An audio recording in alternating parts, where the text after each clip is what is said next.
তো ভাত বসিয়ে দিয়েছিলাম, ভাত হয়ে গেছে প্রায়, আর একটু পরে নামিয়ে নেব। আর আজকে কী কী রান্না করব সেটা বলি। আজকে কলমি শাক, পাট শাক একসাথে ভাজবো, কালো জিরে, শুকনো লঙ্কা, কাঁচা লঙ্কা, পেঁয়াজ আর রসুন ফোড়ন দিয়ে। সাথে মাছের ডিমের বড়া থাকছে, সেটাও তো করবো আজকে। হচ্ছে গাঁটি কচু আলু দিয়ে দারুণ একটা রান্না। তো এখন প্রায় 12:30 বেজে গেছে রাত্রি। আমি তো দুপুরবেলা রান্নাগুলো রাত্রিবেলা বসে বসে এডিট করি, তারপর ভিডিওগুলো এডিট করার পর ভয়েসগুলো দিই। তো ভয়েসটা যদি আলাদা করে দিই, হঠাৎ করে দেখলাম যে বৃষ্টি নেমেছে, প্রচণ্ড মেঘ ডাকছে, বিদ্যুৎ চমকাচ্ছে। তো বসেছিলাম এতক্ষণে, আওয়াজের জন্য আর ভয়েস দিইনি। এখন 12:30 প্রায় বেজে 1:45 বাজে, তো এখন ভয়েস দিতে বসেছি। তো যেটা করলাম, কাতলা মাছের ডিম এনেছিলাম গতকাল, 300 গ্রামের একটু বেশি ছিল। তো রেখে দিয়েছিলাম ফ্রিজে, খুব ভালো করে ধুয়ে আবার আজকে ধুয়ে নিলাম। মাছের ডিমগুলো না কলে একটু ভালো করে, মানে কলের জল দিয়ে একটু ভালো করে ধুয়ে নিতে হয়, একটু ফেনা ফেনা ওঠে। তো খুব ভালো করে ধুলে রান্না করতে সুবিধা হয়, নাহলে খুব ভালো করে না ধুলে, অনেকেই হয়তো জানেন না, ভাজার সময় মানে বড়া ভাজার সময় ফেনা হয়ে যায়। তো সেটা যাতে না হয়, খুব ভালো করে বড়াগুলোকে, মানে মাছের ডিমগুলো ধুয়ে নিয়েছি। মাছের ডিমের মধ্যে মৌরি, নুন, হলুদ, একটুখানি কাঁচা লঙ্কা কুচিয়ে দিলাম ঝালের জন্য, আর পেঁয়াজ একটু বেশি পরিমাণে কুচিয়ে দিয়েছি, সাথে 2 চামচের মতন দিয়েছি বেসন।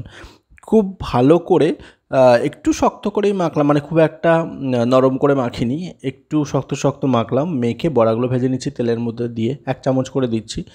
অর্ধেকটা আজকে রান্না করছি, অর্ধেকটা রেখে দিয়েছি আগামীকাল করার ইচ্ছে আছে।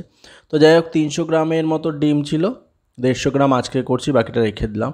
পাশাপাশি একটা কড়াইতে তেল দিচ্ছি, তেলের মধ্যে শুকনো লঙ্কা, কালো জিরে, রসুন, কাঁচা পেঁয়াজ, কাঁচা লঙ্কা সমস্ত ফোড়ন দিয়ে দেবো। খুব ভালো করে ফোড়নগুলো হওয়ার পরে পাট শাক, কলমি শাক কেটে রাখা আছে, ধুয়েও রাখা আছে, সেটা দেবো, সাথে নুন আর হলুদ। বেশ ভালো লাগে, একটু শুকনো শুকনো করে ভাজবো। আর সাথে থাকছে গাঁঠি কচু আলু দিয়ে, যেহেতু মাছের ডিমটা ভেজে তরকারি করবো, একটু মাখা মাখা, তার জন্য আদা, রসুন, পেঁয়াজ, কাঁচা লঙ্কা, জিরে সমস্তটা বাটা আছে, আলাদা আলাদা করে আগে রেডি করে নেওয়া হয়েছে। এবার রান্নাটা করে নিচ্ছি। তো মাছের যে ডিম সেগুলো ভাজা হয়ে গেছে। অনেকেই আছেন যে একটু আষ্টে গন্ধ পায়, যেমন আমার মা মাছের ডিম বলুন, মাছ বলুন খেতে, মানে মাছের ডিম যাও বা একটু পছন্দ করেন, তাও কাতলা মাছের ডিম, কিন্তু মাছটা পছন্দ করলেও ভীষণ মানে আষ্টে গন্ধ একটা বিষয় থাকে, যে আমি ভালো করে রান্না করলেও বলে আমি খাবো না, হয়তো কখনো এরকম হলো। তো তার জন্য আমি না একটু লেবুর রস মিশিয়ে দিই। তো আপনারা সেটা করতে পারেন, যদি মনে হয় আষ্টে গন্ধ, একটু লেবুর রস মিশিয়ে দিতে পারেন, আষ্টে গন্ধটা আসবে না। এছাড়া হলুদ তো ব্যবহার হয়, আষ্টে গন্ধটা অনেক চলে যায়।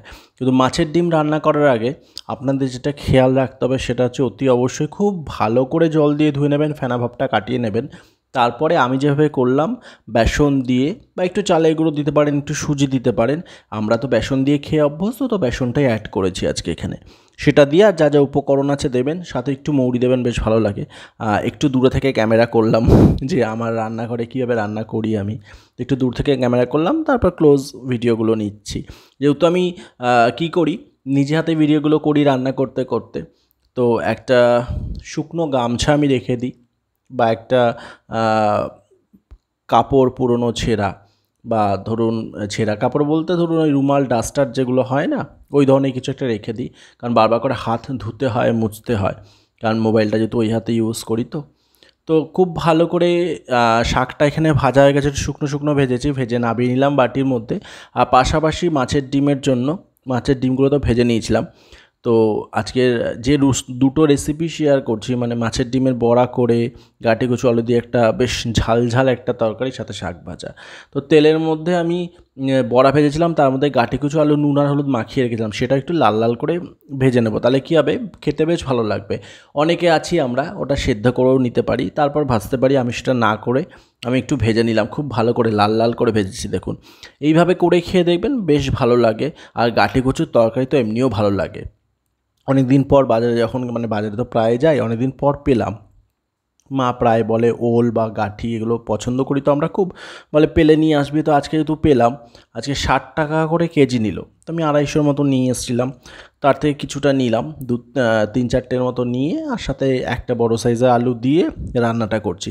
তেলের মধ্যে ফোড়নে জিরে, শুকনো লঙ্কা দিলাম, আর এর মধ্যে মশলাগুলো সমস্ত কিছু দিয়ে, আদা, রসুন, পেঁয়াজ, কাঁচা লঙ্কা, জিরে সব বাটা রয়েছে, সাথে নুন, হলুদ, আর একটু রঙের জন্য কাশ্মীরি লঙ্কার গুঁড়ো। আমি এর আগের ভিডিওগুলো বলেছি যে আমি শুকনো লঙ্কা বাটা বা গুঁড়ো খুব একটা ব্যবহার করি না, তার জন্য একটু রঙ তো দরকার, বেশ ভালো লাগে।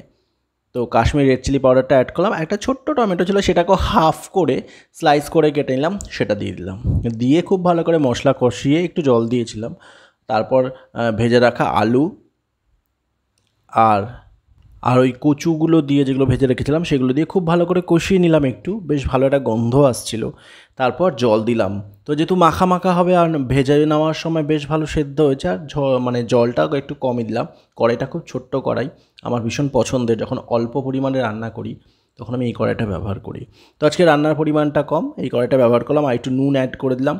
খুব ভালো করে যখন একটু মাখা মাখা হয়ে এসছে, কচু আলুগুলো সেদ্ধ হয়ে গেছে দেখলাম, বড়া ভাজাগুলো দিয়ে দিচ্ছি। বেশ কয়েকটা বড়া আমি ভেজে রেখে দিয়েছি খাবো বলে, আর বেশ কয়েকটা বড়া এর মধ্যে দিয়ে ভালো করে মাখা মাখা তরকারি করে নামানোর আগে একটু কাঁচা সর্ষের তেল ওপর থেকে দেবো।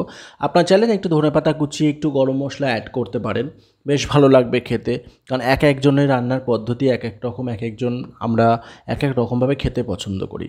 তো আমি ধনেপাতাও এতে অ্যাড করি বা ধনেপাতা ইউজ করি, আজকে আনা হয়নি বলে আর দিইনি।